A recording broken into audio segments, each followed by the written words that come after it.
नमस्कार दोस्तों, मैं हूं ममता तिवारी। तो चलिए दोस्तों, आज इस वीडियो में हम धनतेरस की कथा सुनेंगे, जिसमें धनवंतरी देव, माता लक्ष्मी और साथ में गणेश जी की कथा हम सुनेंगे।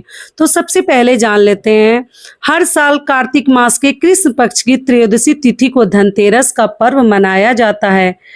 इसके साथ ही 5 दिवसीय दिवाली का पर्व आरंभ हो जाता है। इस दौरान भगवान धनवंतरी, कुबेर जी के साथ माता लक्ष्मी की पूजा करने का विधान है। इसके साथ ही इस दिन सोना चांदी के साथ कुछ अन्य चीजों की खरीदारी करने से माँ लक्ष्मी जी अति प्रसन्न होती हैं। धनतेरस के दिन विधिवत पूजा करने के साथ कथा पढ़ना या फिर सुनना बहुत अधिक शुभ माना जाता है। तो चलिए हम धनवंतरी देव की कथा सुन लेते हैं। धनवंतरी भगवान का प्राकट्य। विष्णु पुराण और भागवत पुराण के अनुसार एक बार देवताओं और असुरों के बीच अमृत प्राप्ति की होड़ मची। अमृत पाने के लिए भगवान विष्णु के सुझाव पर देवता और असुर मिलकर समुद्र मंथन करने का निर्णय लिए। इस मंथन में मंदरांचल पर्वत को मथानी और वासुकी नाग को रस्सी के रूप में उपयोग किया गया।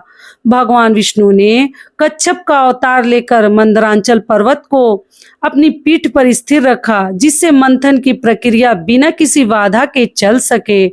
जैसे जैसे समुद्र मंथन होता गया, क्षीर सागर से कई दिव्य रत्न और वस्तुएं प्रकट होने लगी, जिनमें कामधेनु गाय, उच्चैश्रवा घोड़ा, ऐरावत हाथी, परिजात वृक्ष और देवी लक्ष्मी शामिल थी। लेकिन मंथन के अंतिम चरण में एक अद्भुत घटना हुई।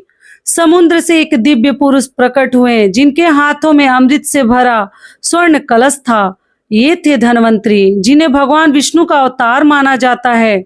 धनवंतरी के साथ ही आयुर्वेद का ज्ञान भी प्रकट हुआ, जो मानव जीवन के लिए स्वास्थ्य और दीर्घायु का वरदान साबित हुआ। धनवंतरी को आयुर्वेद का जनक कहा जाता है, क्योंकि उन्होंने मानव जाति को चिकित्सा विज्ञान का अद्भुत ज्ञान दिया।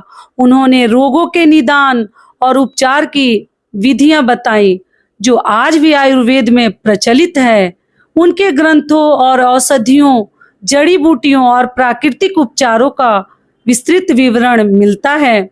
धनतेरस का पर्व कार्तिक मास की कृष्ण पक्ष की त्रयोदशी को मनाया जाता है, जो धनवंतरी के प्रकट होने का विशेष दिन माना जाता है।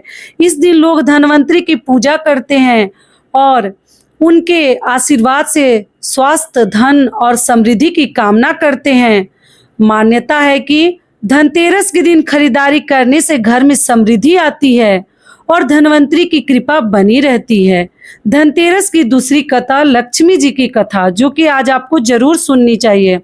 कहा जाता है कि एक समय भगवान विष्णु पृथ्वी पर विचरण करने के लिए आए थे।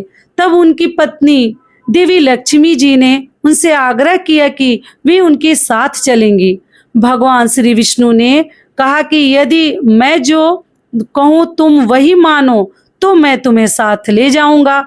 लक्ष्मी जी ने सहमति दे दी और दोनों पृथ्वी पर आए।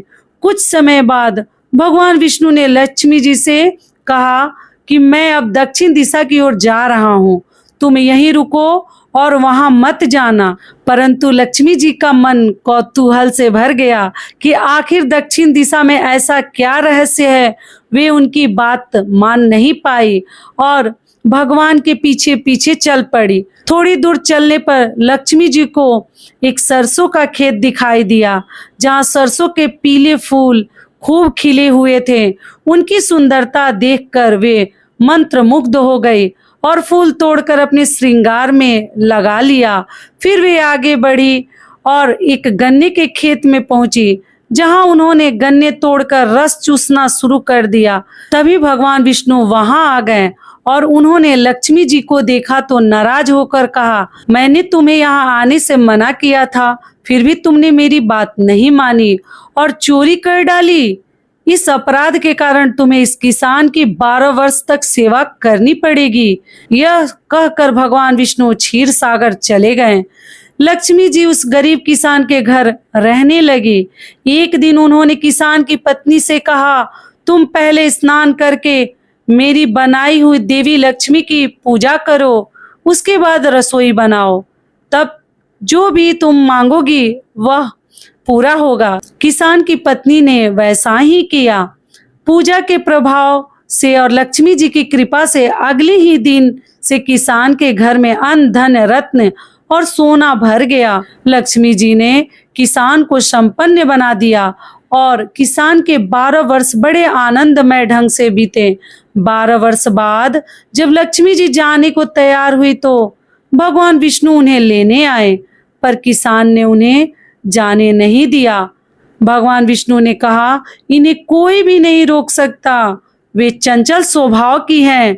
तुम्हारे यहाँ 12 वर्ष से सेवा कर रही हैं, अब उनका समय पूरा हो चुका है। लेकिन किसान ने हठ नहीं छोड़ा और कहा कि वे लक्ष्मी जी को जाने नहीं देंगे। तब लक्ष्मी जी ने कहा, यदि तुम मुझे रोकना चाहते हो तो मेरी बात मानो। कल 13 है, उस दिन तुम अपने घर को अच्छी तरह साफ करो, रात्रि में घी का दीपक जलाओ और शाम को मेरा पूजन करो। साथ ही एक तांबे के कलश में रुपए रखो, मैं उसी कलश में निवास करूंगी। पूजा के समय मैं तुम्हें दिखाई नहीं दूंगी, पर इस एक दिन की पूजा करने से मैं पूरे साल तुम्हारे घर में रहूंगी। लक्ष्मी जी के इस आदेश के बाद दीपकों की रोशनी पूरे घर में फैल गई। किसान ने जैसे कहा वैसे ही किया और उस दिन की पूजा के बाद उसका घर धन धान्य से भर गया। यही कारण है कि हर वर्ष 13 के दिन लक्ष्मी जी की पूजा होने लगी। अब चलिए आगे जान लेते हैं गणेश जी की कथा। गणेश जी की कथा इस प्रकार से है। एक बुढ़िया माई थी जो रोज मिट्टी के गणेश जी बनाकर पूजा करती थी, लेकिन रोज मिट्टी के गणेश जी गल जाते थे। एक दिन उसके घर के सामने एक सेठ का मकान बन रहा था। बुढ़िया ने मकान बनाने वाले कारीगरों से कहा कि मेरे लिए पत्थर के गणेश जी बना दो। कारीगरों ने अहंकार में कहा कि जितनी देर में हम तेरा गणेश जी बनाएंगे उतनी देर में सेठ जी की दीवार बन जाएगी। बुढ़िया को बहुत दुख हुआ और उसने कहा, राम करे तुम्हारी दीवार टेढ़ी हो जाए। जैसे ही उसने यह कहा, दीवार टेढ़ी होने लगी। कारीगरों ने कई बार कोशिश की, लेकिन दीवार सीधी नहीं हुई और शाम तक कुछ भी काम नहीं हुआ। सेठ जी ने जब कारण पूछा तो कारीगरों ने बुढ़िया की बात बताई। सेठ जी ने बुढ़िया को बुलवाया और कहा कि अम्मा, तुम हमारी दीवार सीधी कर दो, मैं तुम्हारे लिए सोने के गणेश जी बनवा दूंगा। सेठ जी ने बुढ़िया को सोने के गणेश जी बनवा कर दिए और जब बुढ़िया ने पूजा की तो दीवार सीधी हो गई। कथा के अंत में यह कामना की जाती है कि जैसे बुढ़िया की दीवार सीधी हुई वैसे ही सभी की तकदीर सीधी हो। जय हे गणेश जी महाराज, हम सब पर अपनी कृपा बनाए रखिएगा। तो इस प्रकार से थी गणेश जी की कथा। तो आशा करती हूँ गणेश जी, लक्ष्मी जी और धन्वंतरी भगवान की कथा आपको पसंद आई होगी। फिर मिलती हूँ एक नए वीडियो में, तब तक के लिए नमस्कार। और दोस्तों, अगर कथा पसंद आए तो चैनल को पक्का सब्सक्राइब कर दीजिएगा और वीडियो को लाइक कर दीजिएगा। धन्यवाद। आप सभी को दिवाली और धनतेरस की हार्दिक शुभकामनाएं। धन्यवाद।